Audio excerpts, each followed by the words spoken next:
It's time for Kearney's Hot Seat. Today on Kearney's Hot Seat, we'll be talking to Annie Poelzl from Clay County Emergency Management, local entrepreneur Brian Hamm, and Dan Colt from the Jesse James Festival. And now here's Jim Dickerson, Stacy Bratcher, and Nick Vasquez.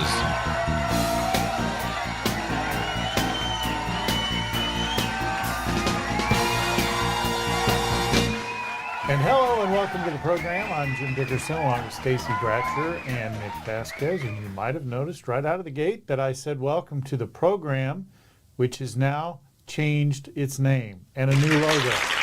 Stop. I know a couple of weeks ago there was a whole logo branding thing, and we did it first, but we did it correctly.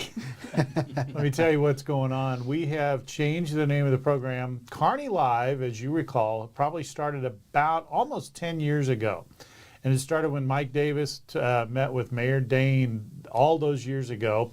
And they talked about having a program that would be live, and then it would feature different Kearney residents and things going on in Kearney. We started back then in a small little studio in this building in the same area that we are now, but it was the studio next door, little room, and we did the radio portion only. Then we decided we were going to add a camera, and we literally added a little camera. It's about this big, and it was way up in the corner. And we did a video live feed on Facebook Live, which was pretty much all we were doing back then. That live feed got a lot of traction, so we added cameras. But the funny thing was we had the little bitty cameras that you put on top of your computer. And then Brian had a switcher, and we over the years we advanced. Now we have all these high def HD 4K cameras all around the studio. We've moved into the studio over here. You remember we had the table.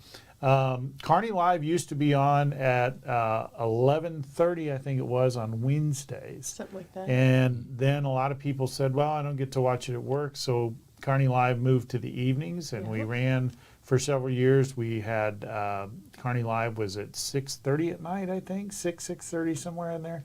And then we finally changed the format.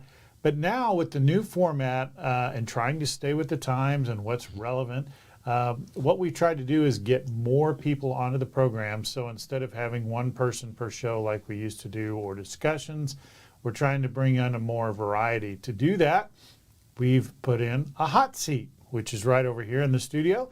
And so the person who's on the hot seat will be the person who gets grilled for about 15, 20 minutes. Do you think you're up to the challenge? So we'll see what happens there. So now the program is now Kearney's Hot Seat. And do we show some of those pictures of when we first started? They were up there a little bit. Go back to one of those pictures if you would. For those of you who remember, the picture there on your screen, if you're driving in your car and you're listening to the radio, please don't look. It's not going to show up there. But the picture in the left is that is Mayor Dane sitting on the right, and then Joe Bettis is in the picture there. They were talking about probably the rodeo. Yeah, Jay Bettis, yeah. Yeah, and if you remember, in the middle frame is that's Mayor Dane on the left, and then that is, I can barely see that. Who's Mac that? Porter. Oh, that's Jack Porter. Mac. I'm sorry, Jack. Mac Porter in the middle, and then of course Jay Bettis and his son, I think, are on the right panel there. So that was a long time ago when we were in the other studio over there. Kind of neat to go back and look at where we started, and then to where we've come now. Yes. So there you have it. Grilled. I like how you said they were going to grill people. Well, yeah, that's really welcoming and inviting, isn't it? I want. Wait till the first guest gets here. Yeah, I know. But, I wanted to stay with the trend of the new program, the hot Right. seat. There's little flames coming out of the O. Okay. So let's talk to Brian a little bit. Brian, behind the scenes, how are you doing today? I'm doing great. I'm ready for the new show. I was going to say, what do you think about the hot seat? I think it's great. The logo looks great. The music's great. Of course, I do all that, so I think it looks great. Oh, so, yeah. Good job, Okay. Interesting the way Brian. You that can works. get Brian in the actual hot seat one of these days. Yeah. No. Ooh. Yeah. So let me ask you this, Brian. Okay. And we didn't rehearse this before. Oh, good. So if we get just inundated this is not going to happen. We get inundated with calls and emails and about the new logo, and they want to go back. Are we going to do it? I don't think we're going to do it. And if we do get inundated, I'll refer them to our board president, and he'll take those calls and complaints and suggestions. Which happens to be Jim. Yep. How about that? Yep. Remember that part about not rehearsing it? Yeah. Maybe I should have. I didn't quite think this thing through. Nope. Anything can happen. Like some other corporations apparently did before they did. There we go. Anyway, welcome to the hot seat. I say we jump right on into the program. We're going to step away for just a minute, but I want you to remember that September is National Preparedness Month, and Ann Poelzl from Clay County Emergency Management will be here next. She's going to tell us about the importance of emergency preparedness. She will be our first guest in the hot seat. Stay with us.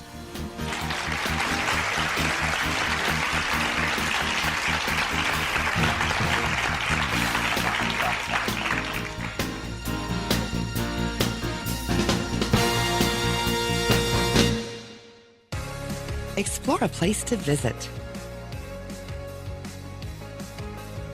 Explore knowledge.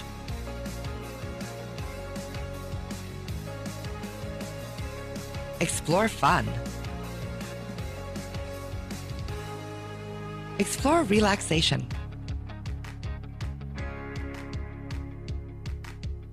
Explore adventure.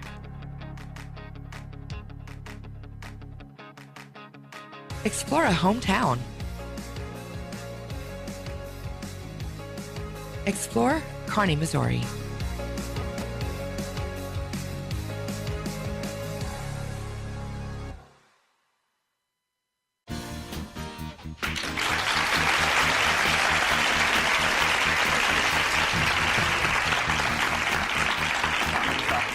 And welcome back to the hot seat. The goal of National Preparedness Month is to encourage individuals, families, businesses, and communities to take proactive steps to prepare for various emergencies and disasters. Now, if you were here in the open, I murdered the name, so Annie Poelzl from Clay County Emergency Management is here to give us some advice. Welcome to the hot seat. You are the first person to sit in that seat, not ever, but under this new name, but welcome. It's very exciting. So, yeah, wait till you get your free gift on the way out the door. So September is the National Preparedness Month. Tell us what that means. What do we have to look forward to? And then we'll get into some really deep down questions. Sure. So National Preparedness Week has been something that FEMA has been doing since like 2004, I believe.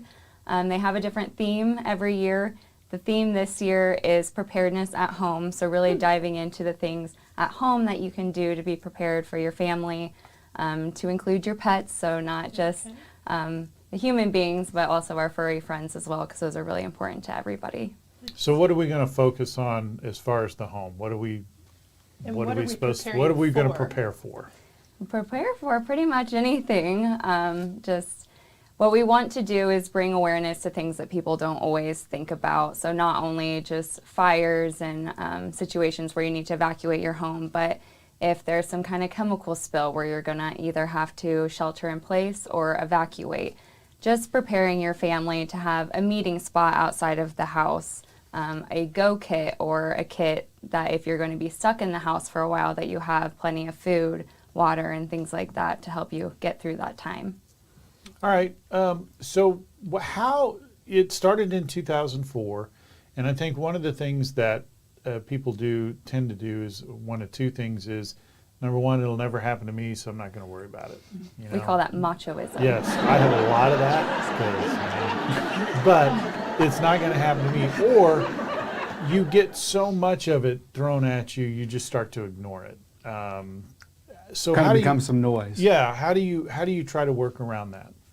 Sure. So the most simple thing you can do is just by having conversations, especially if you have young ones in the home, just talking about, hey, if something like this happens, what do you do? So teaching them the basics of 911, if the fire alarm is going off, where they should go, again, having that meeting place outside.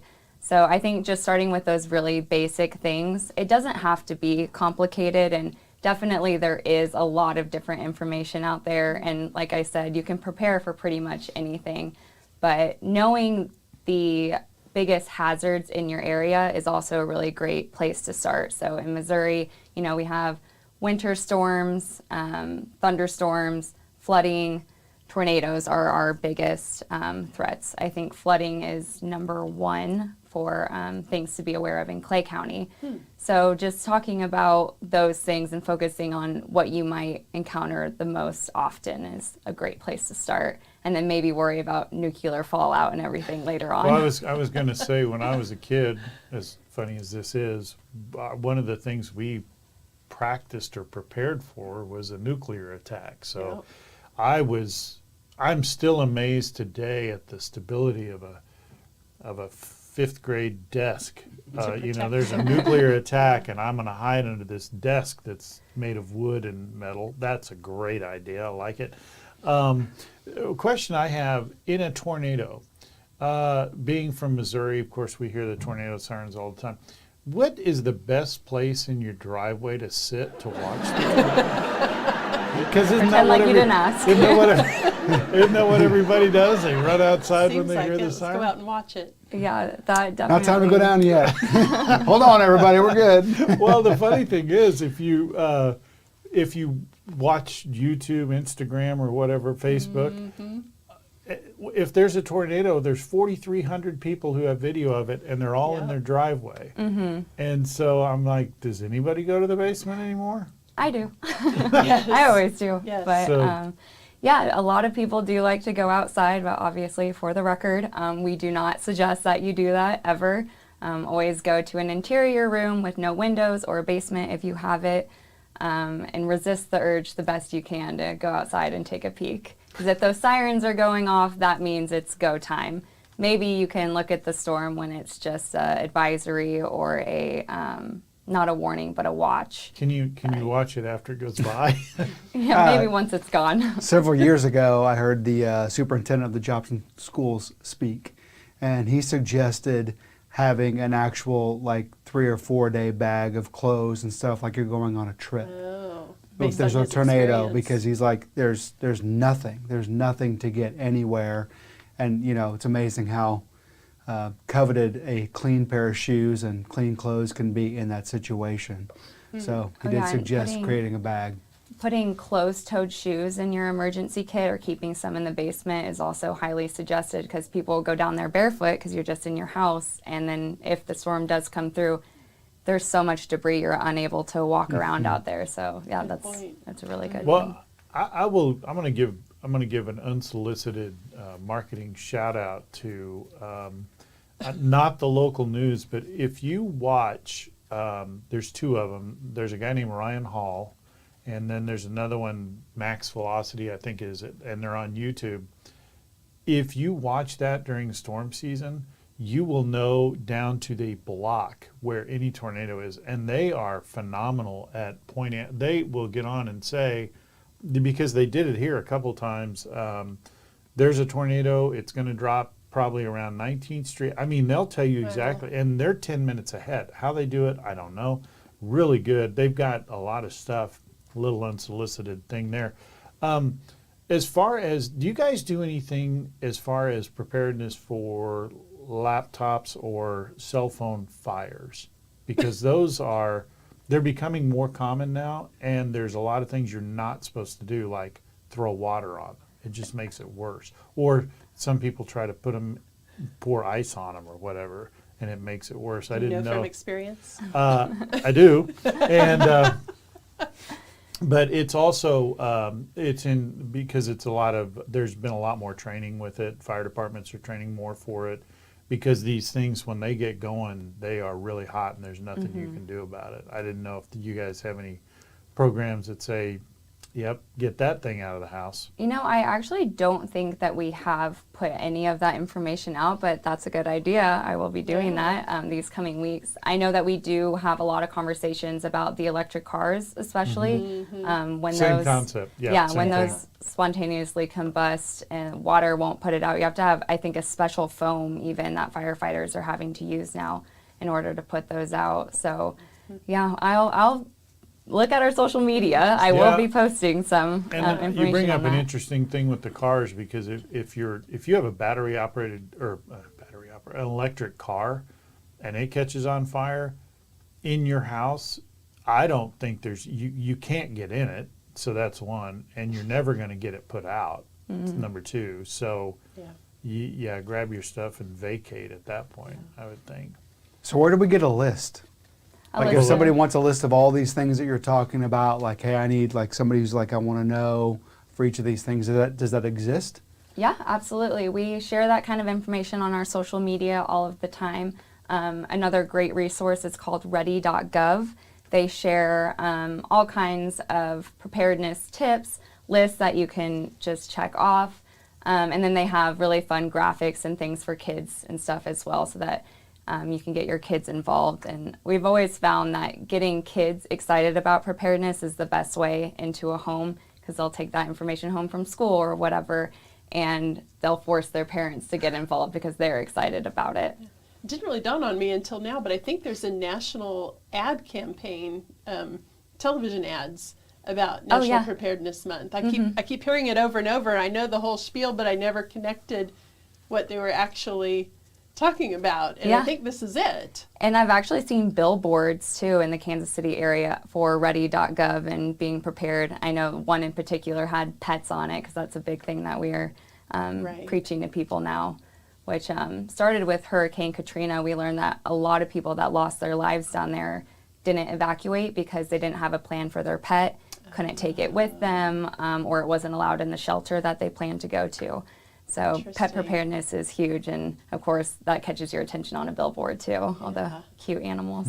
Now, I know in Missouri we have a fault line. Is that something, an earthquake, is that something we need to be prepared for? And is that a different type of preparedness? Yeah, absolutely. So the New Madrid fault line comes through Missouri. It doesn't come all the way up into Kansas City. It ends kind of in the St. Louis area and goes all the way down to Tennessee.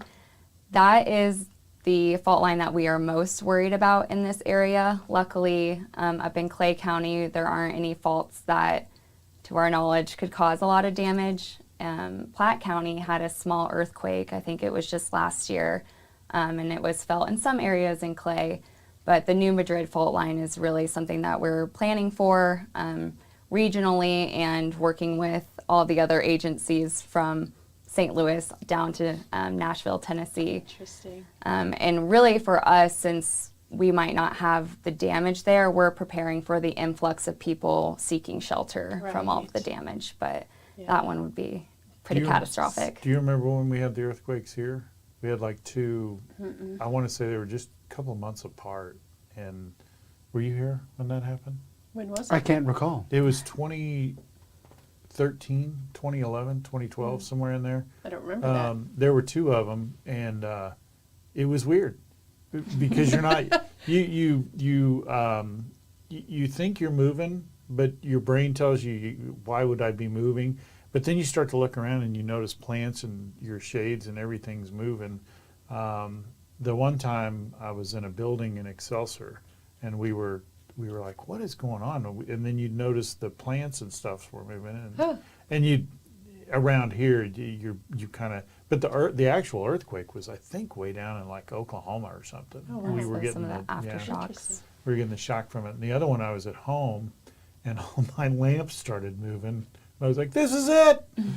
But, What's So- in this drink? yeah, exactly. Where can I get no more of kidding. it? And that's another great thing about preparedness too, is yes, National Preparedness Month is talking about preparedness in the home, but we also do a lot of community engagement on when you're going on vacation, you need to be aware of the hazards that you might face there. So although we don't have hurricanes or many earthquakes here, we're seeing earthquakes happening more and more frequently across the world. So being aware of what hazards are in other locations is really important too, and preparing your family for those. How? Oh, I'm sorry. Go ahead. I was just wondering if you guys are preparing for World Cup. Oh yes, yes. Any tips that we can start thinking about? Leave the city. And Yeah. put your house Well- on Airbnb. Right? Yes, all those things. Yeah, it's, I think it'll be interesting to know what teams we're going to get, which I don't think we'll find out until December or January timeframe. But yeah, get your businesses prepared and get ready to make some extra money. We're going to have a lot of extra people in town, and we're doing a lot with working on communications plans so that we can interact with people that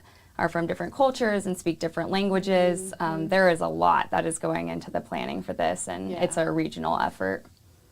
All right. Well, Sorry we to got that to look at. Yeah, now I completely forgot my question, which is fine because I'm getting yelled at. But anyway, thanks for coming by. Make sure everybody is preparing properly for that. Yes. Stacy, what's coming up next, and who is next on the hot seat? Yes, well, up next we will catch up with local entrepreneur Dr. Brian Hamm about his latest project. He's in Kearney's hot seat after this.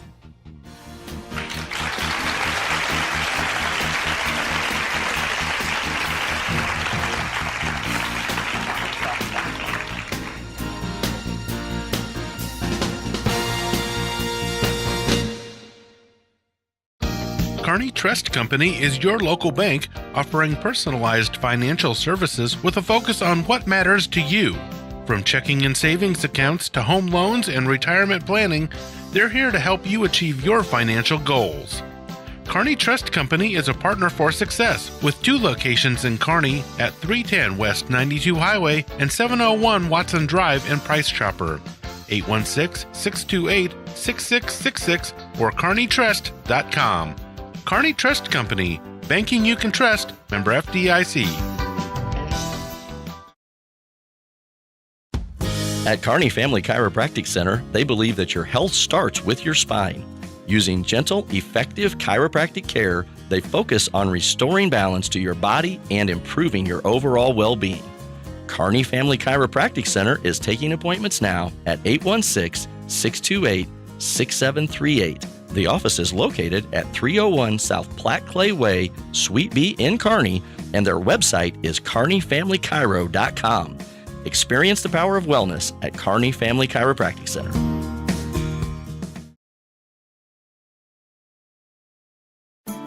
Platte Clay Electric Cooperative is more than just your energy provider. They're your neighbors, too. For over 85 years, they've been powering homes, businesses, and communities in the Northland with reliable, affordable electricity. As a cooperative, they're owned by you, the members. That means every decision they make is focused on serving your needs, not profits. From maintaining safe and efficient power lines to offering energy-saving tips, they're here to support you every step of the way. Platte Clay Electric Cooperative, empowering communities and energizing life with safe and reliable energy.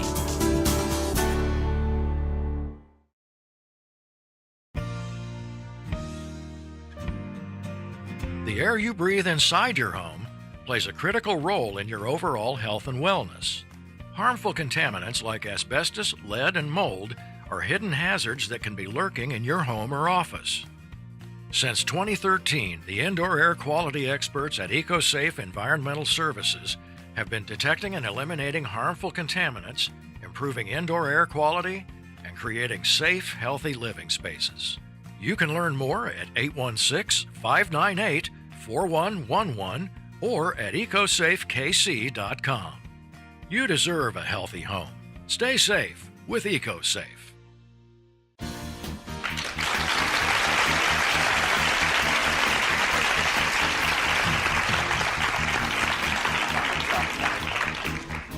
And welcome back to our show.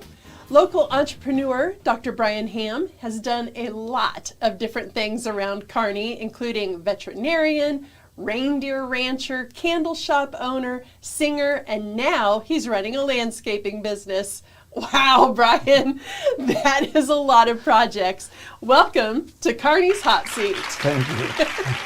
So, tell us about this new landscaping venture. Yeah, so this is something my brother and I talked about for a couple of years doing, and the opportunity in my life came about in the last several months where I was looking for a new direction in my life in the way of work, and we landed on the landscape business. And so we launched that in early July. And here we are. And it's taken off. It has taken off way quicker than I ever expected it to be honest. Yes, and I love the name of the company. Stone and Stem. Thank you. Yes, Stone and Stem. That is so clever. I really like that. You have already posted several of your projects, and you've had some cute little visitors to your projects, and some learning curve. Can you tell us a little bit about some of that? Yeah. So definitely the projects I'm finding right now are smaller, and I think there's a whole market of landscape work that people don't have giant projects, and that's what the bigger companies are looking for, like the big projects. So there's a great market of smaller projects that I can get in and do quickly, but there's all kinds of things that I'm uncovering as I'm doing this. There was one project I did and I found 3 snakes and multiple lizards in the landscape. Oh my goodness. Found other snakes, and I've seen more snakes in the last month and a half than I probably have the rest of my life. But it's a lot of fun, and I'm finding the opportunity to upcycle or recycle things. So from one project, something somebody doesn't want, I already know that somebody else does. And so I'm able to basically recycle that into the next project, so materials can keep material costs down, and then also, not have stuff go to waste. Well, that's fantastic. I like Were the snakes healthy, and were you able to? They were.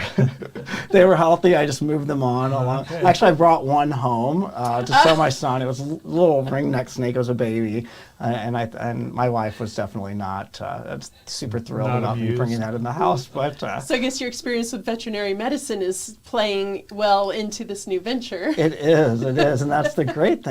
Some of my customers have been my previous clients when I was practicing veterinary medicine, so I'm getting to see them again and their pets, and then obviously all the wildlife that comes along with being outside. I definitely thought my career experiencing, dog poop in the yard, dog poop on me would have ended with veterinary medicine, but I've learned that actually landscaping is very common to step in things in the yard. So I'm right back, circle of life, bring me right back to my roots. There you go. So you're not doing that anymore? No, I stopped practicing at the end of 2020. Okay, and so what about, do you still have the reindeer village? I do. I still have the reindeer. How is Rudolph, and have you seen him lately? Yes, I'm out there all the time and doing great, getting, countdown to Christmas is coming, so. Yes. So I guess my first question would be, and I can't criticize too much because I've done a lot of weird stuff myself. You have. But I don't have you a reindeer. You guys should compare resumes. I do not have a reindeer village. Long. I did raise chupacabras for a while, whole different thing. I'm going to recommend against that, just going to say. Oh my. We're off the rails. That's what I'm here for. Question, because I get this question a lot, but I want to hear what you say. There's such a variety of things, and none of them relate to the other one, really. At what point do you sit there and think, I have an idea, and then off you go? Yeah, so I'm definitely an idea guy, but I also look at where I'm at in my life and who I have at my fingertips to help me accomplish said idea. So sometimes I just catalog them. And for example, the landscape one we've talked about for 2 years, but it just didn't seem right in the cycle of where I was at for myself or my brother. So it kind of just got set on the shelf, and timing was right, so I pulled it out. Same thing with the nonprofit that I started. I actually got the nonprofit, the 501c3 status approved, I think in like 2017, 18, somewhere in there. And then it sat on the shelf because I didn't have the right people around me to really do what I wanted with it. So it sat there until I met my executive director, Andrea McGowan, and got to know her and her background in nonprofit work, and then it seemed right, and so that's when we took off with that, and now it's in 37 states and 250 veterinary practice partners, and it's turned into a board of 12. It's gotten to become its own monster, but it wasn't until the timing was right. So yes, I have all kinds of ideas, but landscape specifically, when I was in veterinary school, I almost stopped veterinary school to go into landscape architecture, because it was really the love of both of them was neck and neck. But I thought to myself, if I'm a veterinarian, I can always do landscape. But if I'm a landscaper, I can't do veterinary work. So I chose the one that allowed me to have the option of both. So Another thing that for people who are wanting to do the entrepreneurial thing, I think that one of the things is that you have to realize there's a possibility that it may not go well, and just because it doesn't go well doesn't mean you give up.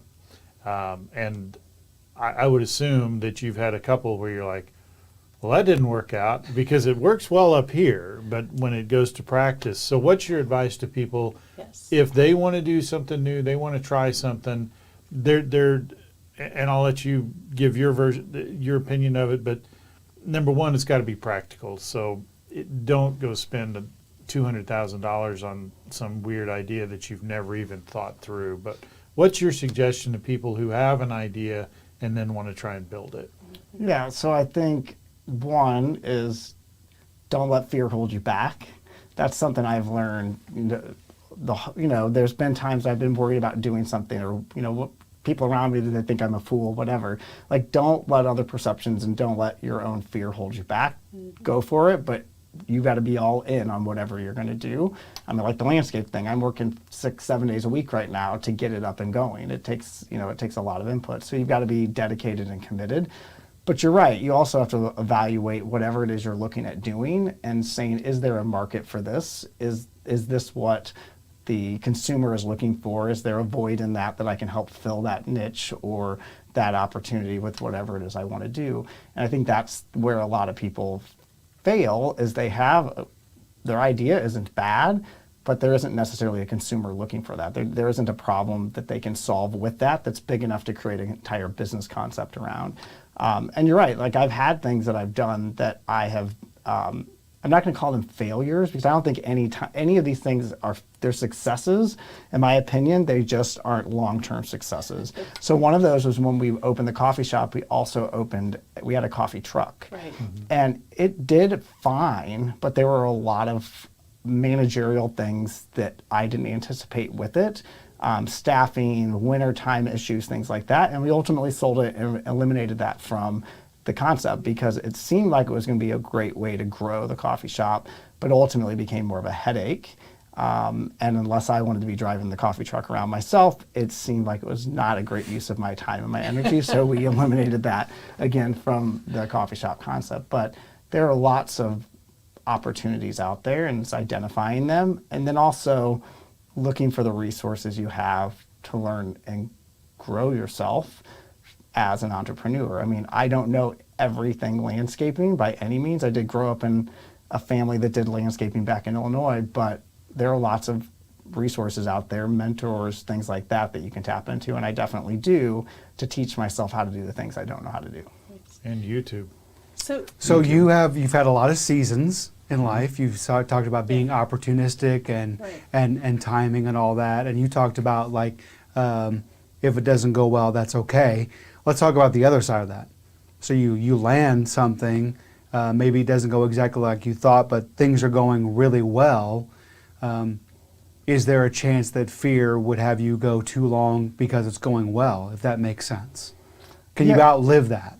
Yeah, I mean, there's definitely cycles of businesses for sure, and you've definitely got to keep tabs on that, and either the industry is evolving and you're not evolving with it, or the economy changes, or whatever it is, and you've got to stay on top of that. So you either have to constantly reinvent yourself as that business to keep relevant with the market and the consumer, or you may hit a point where you say, okay, like this has been a success, but I've lived, the life of this business is lived, and there's no more life to be had unless I want to go in some other direction with it. So I think you definitely got to keep tabs on that. And I think that's where, I think if you look at like the controversy that's going on with Cracker Barrel right now, right? Like I wrote a thing on Facebook and LinkedIn about it, but just purely from a business case, right? Like rebranding makes actual sense for that company. If you look at their financial track record, they were lost like 16% of their diners. Their retail sales were down. Like their demographic that they serve is actually aging out. So if you look at that, rebranding actually makes business sense. But when you rebrand, you don't want to lose your current customer. You want to maintain them, and you want to add to them. So Merge both worlds. Yes, and so you have to be very careful that you don't alienate your very customer, because if you alienate them, your business fails. So it's a art to rebrand and maintain while growing at the same time. And that's where market research and customer surveys and feedback, and that, my biggest fear, not fear, but my assumption looking at all of that is they created a brand that they assumed people wanted, or they want people to want, rather than rebranding. What do people really want? Yes, and I think they learned really quickly that maybe what they did wasn't. So you've got to know your customer. Yeah, and that's one of the things I always, that's a good point, or whoever said it. I'll take it. One of the things with rebranding or marketing that I always say is you're selling to a customer, you're not selling to yourself. And I think what may have happened there is people get caught up, you know what I'd like? Well, it doesn't matter what I like, it's what the customers like, because you're not the customer, they're the customer. So you got to your point, look at your customer base. Who do you have? I understand if you want to add to it, everybody always does. But again, I guarantee there were 3 marketing firms sitting in a room talking about, you know what I think would be cool, but it had nothing to do with what their current customer base was. You cannot build what you want. And right. I learned this from Melissa Porth when we go to market to shop for Poelzl. And we have multiple of us there, and she may like something, I may like something, we may all like something, and we try to focus on things that we like, but then we also look at about 25% of things that none of us like, because we're not shopping for ourselves. Right. There's a vast, Right. A consumer out there that may like something that we don't, so we try to use our logic behind what we buy, but there's some number of things that we buy that none of us would buy for our own home, but we know there's a consumer out there, and we try to appeal to more of them. So you cannot be doing things for yourself. Okay, one last question before we go to break. You have a bit of a reputation around here for being an Energizer bunny. You're a father, a husband, an entrepreneur. You even just went to school, the Kellogg School of Management. You completed that. You're doing all of the things.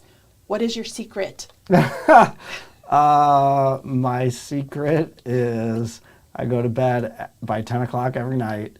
No, honestly, I thrive on it. Like, that's the world I thrive on, and keeping myself busy, and I don't know. I don't know what my secret is. I don't. From my perspective, I'm normal, but I know I'm abnormal. Yes, you are. You're amazing. You're amazing. Right. Yeah, you have to realize that. Awesome. Brian, thank you so much for joining us in the hot seat. Nick, what have we got next? Yeah, a Kearney tradition for over 50 years is just around the corner, and Jesse James Festival President Dan Colt will be in Kearney's hot seat coming up next.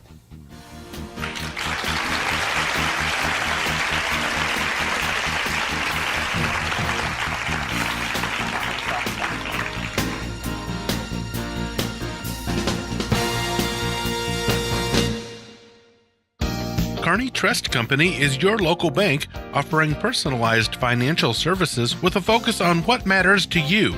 From checking and savings accounts to home loans and retirement planning, they're here to help you achieve your financial goals. Kearney Trust Company is a partner for success with 2 locations in Kearney at 310 West 92 Highway and 701 Watson Drive in Price Chopper. 816-628-6666 or kearneytrust.com. Kearney Trust Company, banking you can trust, member FDIC. At Kearney Family Chiropractic Center, they believe that your health starts with your spine. Using gentle, effective chiropractic care, they focus on restoring balance to your body and improving your overall well-being. Kearney Family Chiropractic Center is taking appointments now at 816-628-6738. The office is located at 301 South Platte Clay Way, Suite B in Kearney, and their website is kearneyfamilychiro.com. Experience the power of wellness at Kearney Family Chiropractic Center.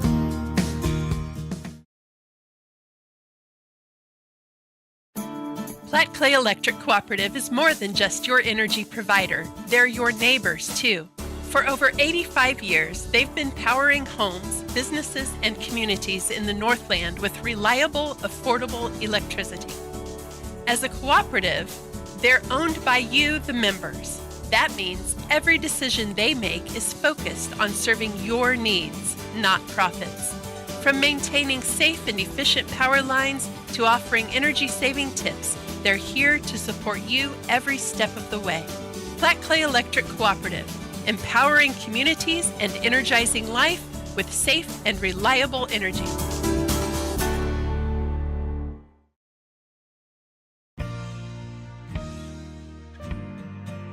The air you breathe inside your home plays a critical role in your overall health and wellness.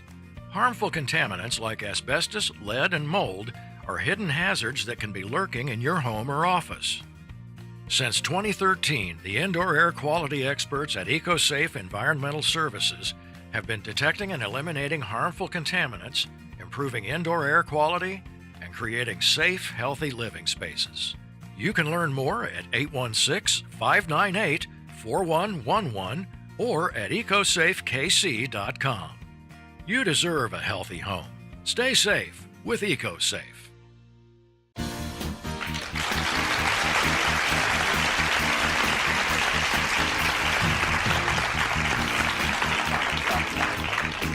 The Jesse James Festival starts next week, and Festival President Dan Colt is here to tell us all about it and some returning and new events at the festival this year. Welcome to Kearney's Hot Seat, Dan. How are you? I'm good. How are you? We are well. So tell us about, I'm sure there are some tried and true events. So let's talk about some of those first. Well, of course, the Demolition Derby is probably one of the most popular Yeah. events that we have. Of course, we'll have a full rodeo again, full rodeo, all the rides and livestock and mutton busting, which is very popular with the kids. Of course, a parade, going to have hopefully another nice parade like we usually do. And all this really comes together if the weather will cooperate. All those things. Tell us about the parade. We have a good lineup scheduled? Well, the parade is hard to always read because usually there's a lot of last day, a couple of days beforehand entries. So we just cross our fingers on that. But it's worked out every year so far, so it's good to go. I read that you have several new Actually, we have one for sure. It's a garden tractor pull. Fun. Which is something I haven't seen. There's like 8 classes, and it's by weight. Yep. We're looking forward to, we always look forward to having something new and have it take off, so we'll see, Yeah, those are pretty good. I've seen one. Have you? Yeah. They're fun. Demolition Derby is my favorite. It is. It's everybody's favorite, I think. So, when is this festival this year? Well, it's going to start the night of the 13th. Second weekend in September is the Derby.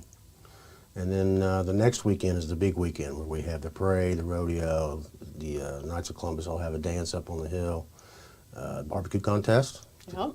Got that written in, so yeah, those 2 weekends. Are you allowed to eat at the barbecue contest? It depends on the barbecuer. Clay County comes in and they've got to have a Clay County license. If they have that, then they'll be probably more willing to serve you, yes. Yeah. I've been up there judging before, and I usually walk away full. Yeah. Yeah, but you're judging. Oh, you can make friends real quick with Yeah, them. they're a friendly friendly. bunch. They're a friendly bunch, and if they have it, if they can't sell it to you, they'll find a way around it. So. Yeah, that's true. Will there be a carnival? Right now, moment we are in a little bit of a crisis. My committee chair, we just got news just a couple of weeks ago that the carnival has gone defunct. That we had under contract. Okay. But we're diligently striving to make something happen with that. It's difficult to get a carnival, especially in that park on grass. It's at a little bit of an angle. It's not level. And the carnival business, is not real good. And it goes back to the pandemic with all these fairs and small fairs and festivals. The pandemic really killed those people, and they're trying hard to either recoup what they lost by charging more, or they just went out of business. Yeah. And this particular carnival that we had, the lady that ran it and owned it, she passed away not too awful long ago. and his nephew was going to take over. Well, I think the nephew is having some issues, so. Oh, shoot. It was a hard pill to swallow, but we're working on it. Have the people who own the carnival considered calling Brian Hamm? Well, after listening to him, I didn't know, idea. I don't know Brian, but after listening to him, that'd be a good, Yes. good venture to try. That's right. Brian might want to take a look at that. Another, landscaping. So what he can do is go out to the Jesse James area, level the area, and then put up a carnival. So you got that going. So give us some insight into what the planning and prepping for this event looks like when you start and kind of the timeline. I'd like to know some about that. Well, the committee itself is a group of volunteers, for one thing. Totally volunteer. We're a 501c3, nonprofit organization, so nobody gets paid, and the perks are very few. Hopefully you at least get some barbecue. Yeah. Do you get free admission to the carnival? Yeah, we do. Don't tell anybody, but yeah. No, it's a year-round planning event. We have meetings all through the winter. We get together. Not so much the whole committee, but our board, our elected board. We meet year-round for sure, and then we start having full committee meetings in the early spring. And we have chairs for everything that take responsibility, and we just support each other, and somehow, some way, we make it happen every year. Nice. So the other day, my mother pulled out a bunch of old photographs of me at the Jesse James Carnival when I was like 7 years old in 1977. This has been going on a very long time. How long, and how did you end up in it? How long have you been doing it? I've been doing it for over 10 years now. Actually, my neighbor, who was a long-term, one of the early people, when I first moved out and built my house, came over one day and we got talking. And I had riding mules, and he says, "You're going to put the mule in our mule show?" I said, "What mule show?" And he goes, "The Jesse James Festival." Well, I knew about the Jesse James Festival. I didn't know they had a mule show. So that's where it all started, right there. And then I was a parking guy for a while, and then ended up being president. So Are we telling stories about the festival and how it affected people? Are we to that part? Do you want to? Go Yes. ahead. My wife's uncle, it spawned a relationship of love. Oh. My wife's uncle met his current spousal unit at the Jesse James Festival. You try to make it sound so romantic, and then you say spousal unit. Like you really tried to get it out there, and then... So the relationship blossomed. Oh. Are you okay, Brian? Okay. The relationship blossomed, and they raised a nice young daughter, and it all started at the Jesse James Festival. So come to the Jesse James Festival to get your spousal unit. yeah, you never know who you're going to meet out there. Things happen very similar to that still to this day. That's awesome. I got nowhere to go. I'm good. Well, what's your favorite part of the festival? I like to see the people smile. I like to see the people have a good time, especially the young people. Yeah. It gives me some sort of a feeling inside, that I'm doing something for the community, which I enjoy doing anyway. But nice. I think that's the biggest part of it. Yeah. Good. And there's the schedule, right? You have a website where everybody can find out what's going on, when it's happening. JessieJamesFestival.com. You can Google it. It'll pop up with full schedule in there. Everything you want to know about the festival's in that website. Any bands coming out this year? Yes, we're Saturday night, the big weekend. Sorry, it escaped me the name of them, but Journey?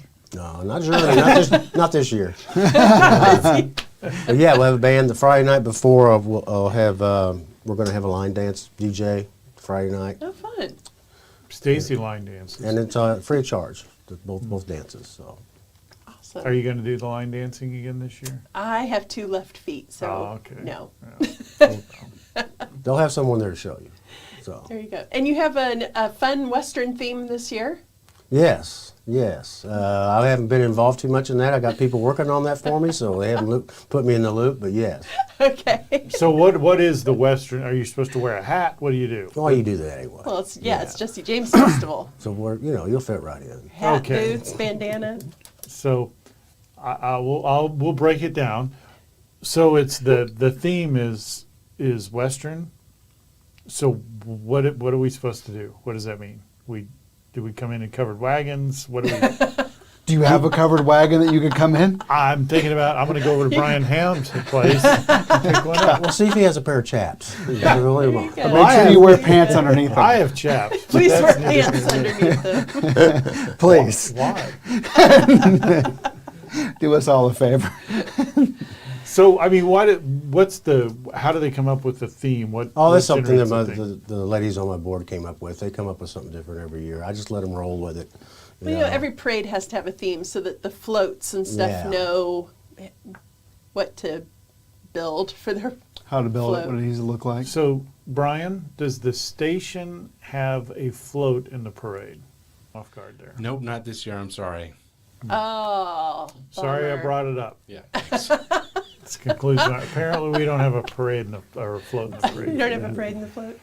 One more time, give us the dates of the event so everybody can be prepared. Dates and times, and then the highlights. 13th, and then the 19th and 20th and 21st, the second weekend. So. Okay. All right. Well, thanks for coming by. Appreciate having you with us. Don't miss the Jesse James Festival.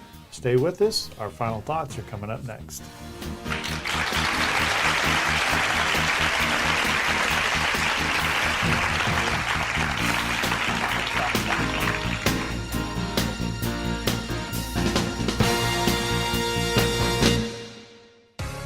Explore a place to visit.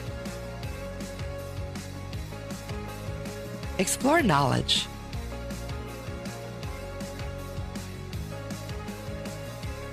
Explore fun. Explore relaxation. Explore adventure.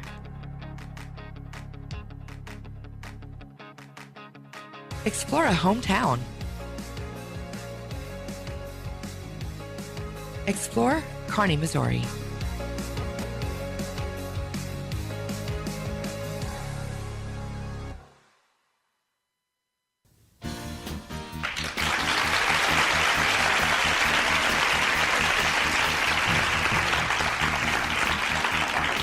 And welcome back to the hot seat. It's time for our final thoughts. Let's have Nick go first. Sure. Yeah, one last time. Jesse James Festival coming up. Saturday, September 13th is the coveted Demolition Derby. And then the 20th, 19th and 20th, a lot of festivities with the big parade at 10 a.m. on September 20th. So check it out. Jesse James Festival website, all the details, all the fun. Come out and make some memories.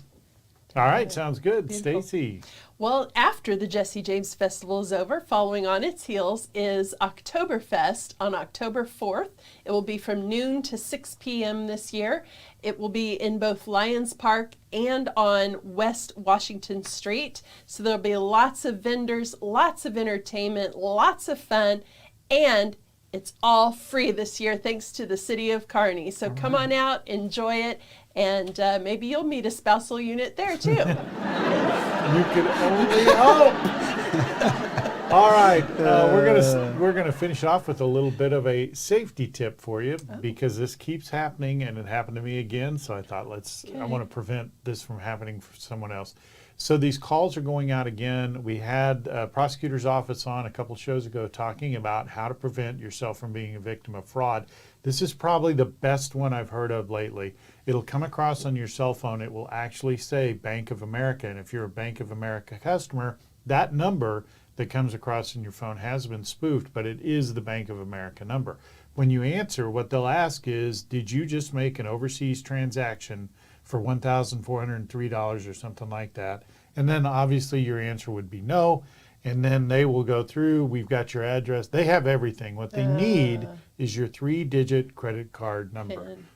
So the good, not your PIN, the CVV. Yeah, your CVV number. The good thing is this had happened to me twice before, so I'm getting pretty familiar with it. On this instance, I wanted to see what they did. When they asked, did you make an overseas purchase for $1,433? I said, yep, that was me. Now, normally, what would happen is the person would say, okay, and then we also show this. Long silence, nothing. And I said, yes, I made that purchase. And I said, I bought this new pterodactyl logo set. and Lego set, and long pause, and then they said, oh, made up another purchase. Did you do $1,233 out of? And I was like, yes, that was me. There's a new waffle iron I found over there. Guy hung up, and that was the end of that. The point of it is, I'm not saying that you have to go through all that, but the point is, these guys, I'm going to give it to them. They are really, really good. And if They're you're slick, not paying aren't they? attention, you will give them. Do not give them your information, No. and do not call back on a number. Don't hit redial or any of that stuff. Go in. First thing you can do, go online and check your account. You can see if anything's gone through. They also have a phone number for fraud department. Whole point of this, it is very easy to fall into this trap. Do not become a victim. Do not give them your number. Mm-hmm. Just make sure before anything happens. Thanks for joining us on this edition of The Hot Seat.